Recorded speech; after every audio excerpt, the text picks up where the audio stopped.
about environment, what is environment is we were brought up to believe they're good and bad people, lazy or creative people. Raise a hand who were told by parents, say, by someone that, oh, you're lazy or that one is more creative, and look and learn from him. Have you heard like that? No, not everyone. Not everyone. It's like, oh, you're lazy. You should work harder. No, you should be more creative. Think. Why are you not so creative? Come on, she can draw better than you. Have you faced this situation, heard these words, right? But actually, all of these are lies. All these lie, because no bad or good people. Everything is enforced by the environment. In which environment is in one environment is good. This person is good. In mafia environment, this mafia person will be good, right? In non-mafia environment, oh my God, this is mafia, oh my God, I need to run away.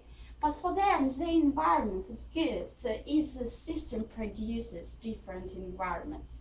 And then we talk about the system later.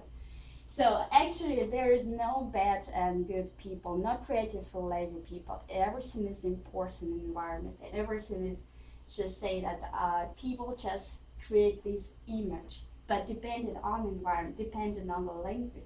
So there are no lazy and creative people, bad and good. So genetics doesn't shape our values, our environment culture does. That's why when we talk about genetics, oh no, look at his parents. So, like many times we look at his parents, look at her person, this page. Actually, genetics shaped, yeah, there is a percentage of that, but genetics is not responsible for greed. Genetics is not responsible for how much money I can make. Genetics is not responsible for how well I am in some skills. Everything is acquired through experience. Everything is acquired through environment. Everything is acquired through your way you brought up and who taught you and so on. Everything comes from the environment. Most of things, what shapes a person. And so values don't come from genetics. Our values come from environment. So actually we're talking about what the environment is, right? So when we talk about some people are so primitive, some countries so primitive, like some African countries, right? A person say, oh, those African countries, they're primitive. They don't know a computer. They don't know. They can't use these things. They're so primitive. They're just like hunters and so on. So they're so primitive. They're not civilized. But what is civilized? What is being civilized? Ever thought about that? What is being civilized?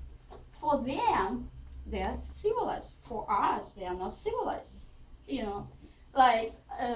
Do we call ourselves, our people, like technology advanced people, civilized? Like if we say, oh yeah, our culture is the best, so we are civilized.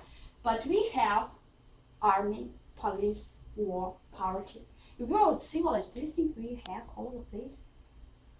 Did we have crime if we were civilized? Would we have crime? We wouldn't have crime, we wouldn't have poverty, we wouldn't have police, we wouldn't have police controlling our behavior, we wouldn't have army, we wouldn't have soldiers going to kill other country people. Are we civilized? But no, we talk about Africans or country or poor countries or island countries, they are not civilized. So what is this to be civilized? Is there a question? And so doesn't bother you to have 5 shrunken heads? Because in Amazon River tribe, they just kill people and they take their heads away. And it was like, and as many heads they have as they're civilized or they cool, So no, yes, brother. My brother has 20, sorry. Yes, my brother has 20. So it bothers me because I only have 5 and my brother has 20. So is he nuts? Is he something? No, he's not, because it's known to his culture. It's not to their culture. So that's very interpreted way when we say we civilize. We civilize in what? In technology. We civilize in what? In having soldiers. We civilize in politics. We civilize in what? What terms?